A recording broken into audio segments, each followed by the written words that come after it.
All right, what's up, guys? I just recorded this whole video and the audio was corrupt, so I'm redoing it. So I'm going to be going through this fairly fast. White Sox Guardians. You got Tanner Bybee coming off a great start with 9 strikeouts, and you got on the other side you got Eric Fede, who has pitched in the Korean Baseball League recently and then came back up. Look, in this one, after the White Sox have now lost Yon Moncada, they have Eloy Jimenez out, Luis Robert Jr. Those are all their big bats. They're all their guys that create pretty much their offense. So the White Sox, as a team, batting 205 versus righties. Guardians batting 249 as a team. So I think the play here, because the Guardians are such heavy favorites, I think you just take the under at 8.5 and hope that this is like a 4-2 or 4-1, 5-1, 5-0. Maybe the White Sox don't even get a run. The Guardians do still have one of the best bullpens in MLB, so I think that's the only way to go with that one. Next game, we got the Cubs and the Padres. Kyle Hendricks and who we got? Dylan Cease. Dylan Cease, the former White Sox pitcher. This one, we're seeing pretty good numbers on the Padres side. Historically, Jake Cronenworth has good numbers versus Hendricks. Hendricks typically pitches better at Wrigley Field. It's why the Cubs have kept him so long. He dominates at Wrigley Field. He struggles on the road in general. Yesterday, what would have probably been a close game had Christopher Morel not hit a grand slam. So this one, I think you could lean Padres money line in this one. I just think Cease is the better pitcher, and the Padres. I mean, the Cubs lineup is dominant, but Dylan Cease has been pretty good so far to start the season. Next game, Brewers and the Reds. This one has a potential of a rainout. We got the lefty Wade Miley and Hunter Green going. Hunter Green was dominant in his first start, or his first 2 starts. He's got like 13 strikeouts already so far this season. On this one, I am on the Reds. Wade Miley making his first start, coming back from injury. He has a shoulder injury. There's no telling how long he's going to go in this game. The Reds hit lefties pretty well. Obviously, the Brewers rank in the top when it comes to right-handed pitching. Guys like Christian Yelich and Willy Adames have good numbers versus Hunter Green in his career. But Hunter Green's K rate is very good so far this season. His whip is below 1. He's not giving up hard contact, not giving up any kind of barrel rate or anything. So that's what you want to see when it comes to pitching. Historically, Willy Adames, 2 home runs. Yelich has a home run off Green. Minimal plate appearances, but I think it's Reds money line for me. This one could potentially get rained out even. I'm seeing 70 to 80% chance precipitation, very high humidity in the 90s and mid 60s temperatures. So this one could get rained out. So I don't want to take a ton of time on it, but I'm going to go Reds on the money line there. Next up, we go Marlins, Yankees, Ryan Weathers, Marcus Stroman. You got Ryan Weathers, the lefty. Well, the Yankees mash lefties. The Marlins, again, still only have 1 win on the season. They're going to get wins here and there. They do still have one of the worst bullpens in the league. There's nothing really I can say about this Miami team that would make me want to take them here. I think the Yankees can really mash when it comes to any starting pitching lefty matchup that this Marlins team is going to come up with right now, just because they're just not in good form. Juan Soto has great numbers, even though it's a lefty-lefty matchup. He has a home run. He's batting a 600 average in his career versus Ryan Weathers. Also looking at lots of the Yankees, like Giancarlo Stanton, pretty much everybody. Gleyber Torres, Aaron Judge even has good numbers. Historic last season against lefties. Ryan Weathers gives up lots of hard hit contact, has a high barrel rate. So I think you can go Yankees. You could probably take them on the run line once again. We've seen them win pretty comfortably yesterday. They hit a couple home runs in that one. I think Yankees team total over 4.5. I think they can get 5 runs pretty easily in this game. I would probably also take the Yankees on the run line. I'm just gonna blindly bet that versus this team in this matchup right now because the Marlins are just that bad. All right, next up we go Orioles, Red Sox. This one's kind of tough for me. I mean, the thing is, Cole Irvin is starting um, for the Orioles. It looks like they're calling up Jackson Holiday. That's big news. I've seen it all across X and everything. Excuse me, my mouth is getting dry here. Cole Irvin, so far through 2024, only has 3 strikeouts in 5 innings pitched with a 1.8 whip, 7.2 ERA. His expected ERA goes up to almost 10. His expected batting average goes up to 343. His walk rate is 8% with a 26% barrel rate and a 60% hard hit rate. Not exactly something you want to see. He's already given up 5 barrels on only 19 batted ball events. So not what you want to see from a team that can make hard contact. Yesterday, I took the Red Sox. I took the Red Sox, I also took Tyler O'Neill to hit a home run. Tyler O'Neill hit a home run in the first inning, and then the Red Sox didn't get any more offense from then on, and they lost 7-1. Was definitely on the wrong side of that one.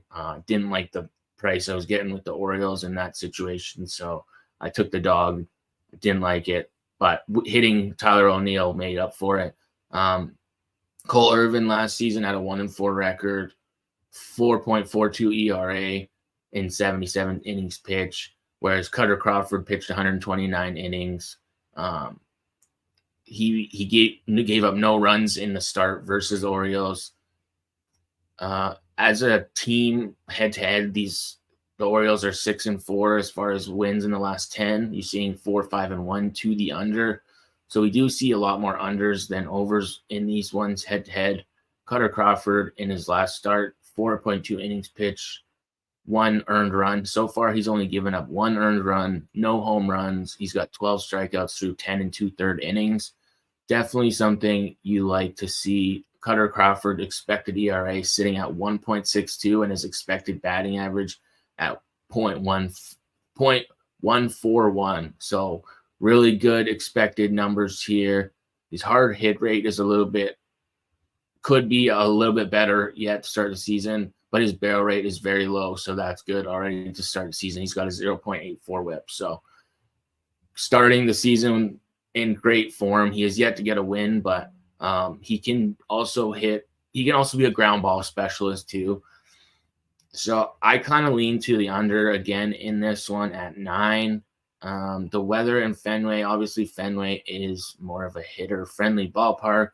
We're seeing a slight wind blowing kind of in and across the plate around 8 to 10 miles an hour, 10 to 20% chance of precipitation, and then humidity will rise as the night goes on, especially if we see some precipitation.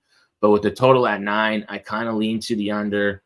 As far as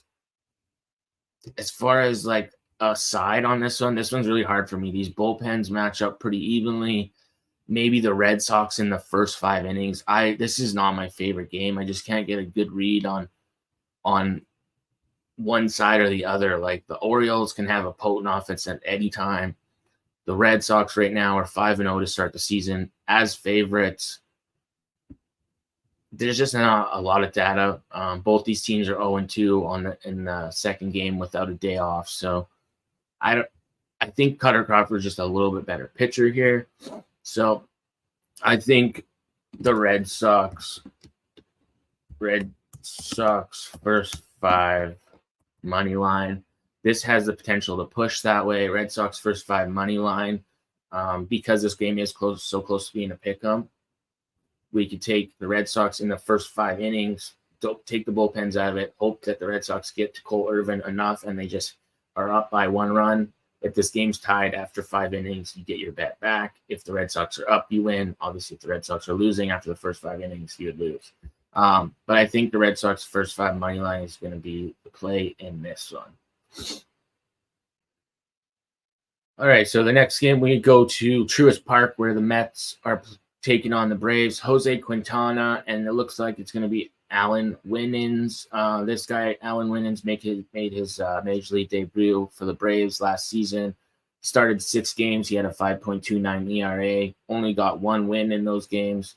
Jose Quintana so far has a 2.61 ERA this season, 8 strikeouts and 10.1 innings pitched with a 1.65 WHIP. As far as these two teams head to head, their bullpens are pretty similar. I know the Braves kind of have more of the better history head to head. We see more overs. I could see this one going over again. I would take the over at 9. If it's at 9.5 on their books, I don't like it quite as much, but we're seeing humidity up into the 60s come game time at this one, and the temperature in the mid 70s. So it's actually not too bad for home run hitting. I don't know if it's going to rain. If anybody's in Atlanta, let me know. I would like to know if it's going to rain. I'm seeing like a small percent chance, but it gets way higher as the night goes on. As far as like hitting conditions being positive or negative, it's kind of neutral. Like it's nothing super boosted or anything like that. But I think the Mets have value in this spot. I haven't really loved what I've seen from this Braves team. We've seen both these games in this series be 1-run games. The Mets took the first one 8-7. Braves took the second one 6-5. The Mets started to come back in that one after the Braves were up 6-0. And in that other game, and even in that series versus the D-backs, the Braves had to make comebacks in multiple games. Like I'm not loving what I'm seeing from this Braves team as a whole yet. They're 4-1 at home, I believe, right now. They're 4-1 as home favorites and 7-3 as favorites overall on the season. So maybe taking the Mets plus the 1.5, but you're laying the juice. Look, the Mets could get another one over. I think with the value spot here, you're getting going against an inexperienced pitcher and then potentially to the bullpen. Maybe Quintana gives us 5 solid innings. He has given up home runs in back-to-back starts. So I don't know. I also, like I said, I lean to the over. I think the over could very well be in play. 6 of the last 10 meetings have went over. So I don't mind the over as a play as well. I'm not going to lay juice with the Braves, not the heavy juice, especially with this starting pitching scenario going here. All right, let's go on to the next game, the Astros at the Royals. All right, so for the Astros-Royals game, we see Hunter Brown going and Seth Lugo for the Royals. Seth Lugo, 12.2 inning pitch on the season, 7 strikeouts, 1.03 WHIP, only a 0.71 ERA, whereas Hunter Brown has only pitched 7 innings, but he does have 8 strikeouts. His ERA is up over 6, and his WHIP is up to 2.57. So that's kind of weird. Not the greatest, not what you really want to see. He gave up 5 earned runs in his last start versus Texas. He gave up a home run in that one. And then the start before that, he only went 3 innings in that Texas start, threw 80 pitches. In that Yankees start in his first start of the season, he only went 4 innings, threw 88 pitches, did strike out 5 in that one, gave up no runs. So you never know what you're going to get from Hunter Brown. Seth Lugo, a little bit more consistent. Hasn't given up a home run yet this season. Has given up only 1 earned run in 12 and 2/3 innings pitched. He usually pitches in 80 or so pitches. If he can get to 6, you should be guaranteed 6 innings out of this guy if he doesn't get roughed up. I mentioned yesterday in the video why I like Kansas City as dogs yesterday. They ended up getting it done just barely. Houston did have 14 hits in that one, but they only managed to score 3 runs. Kansas City won that one 4-3. Historically, these two teams, Kansas City has won 7 of the last 10 meetings, including 4 in a row now, going back to last season, obviously. The over has been 5-5. So this one's a little bit hard for me to gauge as far as a total. We're seeing wind blowing in around 10 miles an hour with mid-60s temperatures. It's showing should be somewhat sunny with a chance of humidity and maybe 10% chance of precipitation rolling in throughout the night, but nothing major. Kansas City, typically a more pitcher-friendly ballpark. looking at these pitchers head to head, expected batting averages aren't bad. I think when you look at these teams batting, the Astros versus righties, 266, and the Kansas City batting 242. When you look at the last five, the Astros right now versus right-handed pitching in their last 5 games are batting 198, whereas the Royals are batting 261.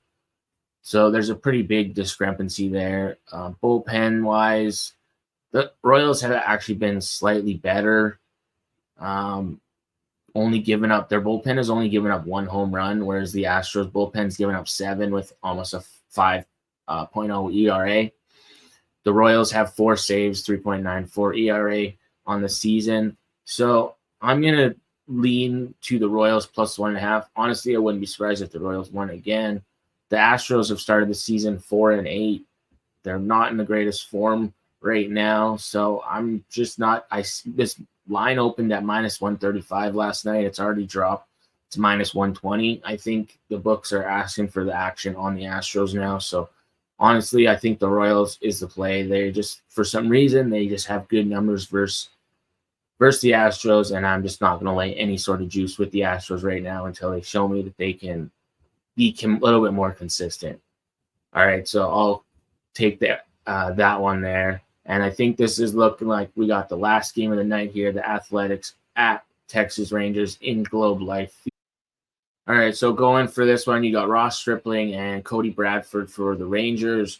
Ross Stripling starting the season 0-2, 12 innings pitched, 9 strikeouts. Cody Bradford, his last outing was a 10-2 Rangers victory. He's 2-0 to start the season with 12 and 2/3 inning pitch, 10 strikeouts, a 0.47 whip. Oakland has sneakily won their last 3 games in a row. The thing for me is all of Oakland's offense yesterday came from Shea Langoliers. He hit 3 home runs, which is absolutely wild. Top of the 9th inning, home run, 2-run shot to actually win the game too.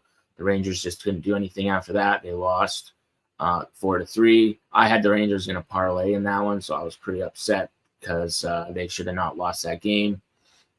Leclerc blew the save on that one. This one, the Rangers have now lost 3 games in a row, 2 of those being to the Astros. This looks like a get-right spot to me. I'm seeing a little bit of computer model value, slightly. Probability, obviously, at this line of minus 190 for the Rangers is about saying they win 65% of the time. On this, some of these computer models I'm looking at, I'm seeing 75% of simulations, so a little bit of an edge. Obviously, huge juice. I would probably use this as a parlay piece. I don't know. Maybe the Rangers bounce back from a terrible outing. Head to head, the Rangers have won 6 of the last 10 meetings. 4-6 to the under in the last 10. Ross Stripling, he's given up 1 home run this season. So is Cody Bradford. I don't know if I love Ross Stripling as far as a pitcher, but Globe Life Field was built to be a more pitcher-friendly ballpark, so this one could be a little bit slower starting. I think the Athletics don't get started. I don't think the Athletics score in the first couple innings, honestly. Their numbers, the Athletics versus left-handed pitching, other than Brent Rooker, none of their guys last season really hit lefties very well, whereas Texas hits righties pretty good. You got pretty much everybody on the team, his good numbers versus righties. Corey Seager, great numbers. Ezekiel Duran, Jonah Heim, Evan Carter, Adolis Garcia, Travis Jankowski, even Leodoy Taveras, all have good numbers versus right-handed pitching from last season. When you look at the bullpens, the A's, Texas has given up 5 home runs with a 3.69 ERA. Oakland has given up 3 home runs with a 2.76 ERA. So Oakland's bullpen has actually not been bad. They've only had 1 save there, so not a ton of save opportunities really for them. When you look at these last 5 games, the A's collectively is hitting versus left-handed pitching, hitting about for 200 average, whereas the Rangers are hitting 271 versus righties over their last few games here. So I think you take the Rangers as a parlay piece. If you want to lay the 1.5, go for it. -1.5. Unless you're getting plus money on it, I just think you put this with another. Maybe you take the Rangers and the Yankees. Rangers money line and Yankees money line parlay. Sorry, Yankees money line. We can do it. I'll do it live here. Let's see, Yankees. It should be plus money either way. Game Yankees minus 220 are the Yankees now. They were -190 last night, or -190 when I started recording this early in the morning. So you get +125 on the Rangers Yankees money line parlay. Look, as a bounce back, I could see that. So I think that's what I would do to get plus money with two teams that I think should win tonight. So that's it. That's all I got for you guys. Remember to drop your MLB picks in the comments. Like and subscribe if you enjoy this content. If you like this video, if you have any feedback, please give it to me. I'm trying to make these videos shorter, but still giving you information. I don't just want to just give out picks and not give you guys any reasoning on why they are what they are. But if you made it this far, comment 22. All right, we're at the 22nd minute, just coming up on a 22nd minute. So comment with some deuces in the comments. Drop your MLB picks in the video or in the comments below, and I'll see you guys on the next video.